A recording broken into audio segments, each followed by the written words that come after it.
اچھا انسان دنیا میں تو ایک دوسرے کو یاد کرتا ہے، یہیں تک نہیں، معاملہ اس سے بھی آگے ہے. چنانچہ قیامت کا دن ہوگا اور وہ سب سے زیادہ پریشانی کا دن ہوگا، سب سے زیادہ مصیبت کا دن ہوگا. اس سے بڑا پریشانی کا دن اور کوئی نہیں ہے. ہر انسان پریشان ہوگا، خوف زدہ ہوگا. اس خوف زدہ ہونے کی حالت میں جب اس کو محسوس ہوگا کہ میرے پاس نیکیاں تھوڑی ہیں، تو وہ نیکیوں کو لینے کے لیے جب کسی کے بارے میں سوچے گا تو قرآن مجید سے ثابت ہے کہ بھائی کی طرف دھیان جائے گا. یوم یفر المرء من اخیہ، بھائی کا تذکرہ پہلے، وامہ وابی، ماں اور باپ کا تذکرہ بعد میں. تو یہ ایسا تعلق ہے کہ دنیا میں پریشانی آئے تو بھی بھائی یاد آتا ہے، اور جب آخرت کی پریشانی آئے گی تو بھی انسان کو بھائی یاد آئے گا.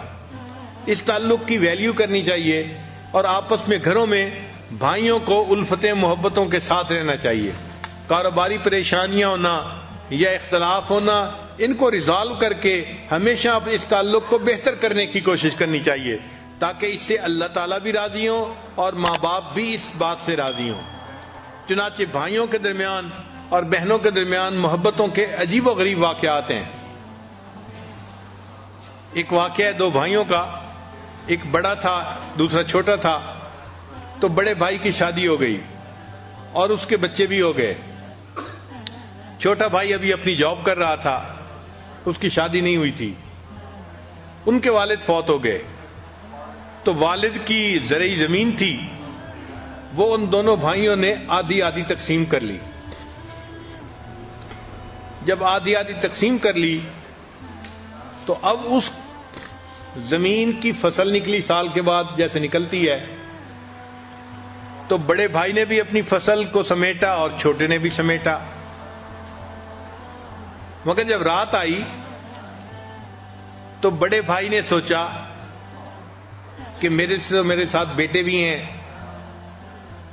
اور وہ بھی ہیلپنگ ہینڈ بن جائیں گے 1 سال 2 سال میں، تو مجھے تو اتنے ضرورت نہیں ہے جتنی کہ میرے چھوٹے بھائی کو ہے. وہ اکیلا ہے بیچارہ، سنگل ہینڈڈ ہے، وہی ارن کرے گا، اسی نے محنت کی. تو کیوں نہ میں اپنے حصے میں سے کچھ گندم کی بوریاں اپنے دوسرے بھائی کو دے دوں. چنانچہ اس نے اپنی 5 بوریاں اٹھائیں اور اپنے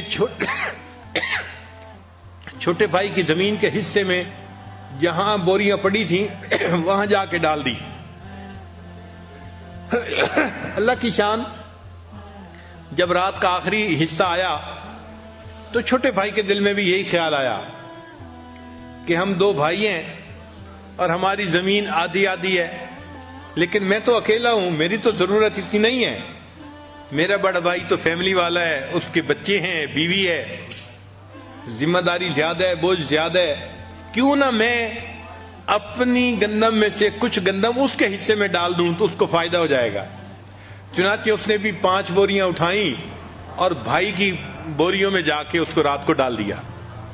اب صبح کا وقت ہوا، دونوں بھائیوں نے اپنی اپنی گندم کا حساب لگایا تو حیران، کیونکہ ان کے حساب سے گندم کی جو گنتی تھی وہ تو اتنی تھی، اور اس میں سے 5 بوریاں انہوں نے دوسرے بھائی کو دے دی تھی رات کو، مگر صبح وہ 5 بوریوں کی جو کمی تھی وہ پوری ہوئی تھی. تو دونوں بھائی اس پر بڑے حیران ہوئے کہ پتہ نہیں گندم ہماری 5 بوریاں کم ہونی چاہیے تھیں، یہ کم کیوں نہیں ہے. اگلی رات آئی تو دونوں بھائیوں نے سوچا کہ آج ہم پھر گندم جو ہے نا اپنے بھائی کے کھیت میں ڈال کے آتے ہیں. اللہ تعالیٰ کی شان کہ ایک نے 5 بوریاں اٹھائیں اور دوسرے نے 5 بوریاں اٹھائیں. جب دونوں ایک دوسرے کی زمین پہ ڈالنے کے لیے جانے لگے تو راستے میں ایک دوسرے سے ملاقات ہو گئی. ایک نے بھی 5 بوریاں اٹھائی ہوئی تھیں ٹریکٹر پہ، دوسرے نے بھی اٹھائی ہوئی تھیں. وہ اپنے بھائی کے حصے میں ڈالنے جا رہا تھا اور یہ اپنے بھائی کے حصے میں ڈالنے جا رہا تھا. اللہ تعالیٰ ایسی سچی محبتیں ہمیں بھی عطا فرمائے.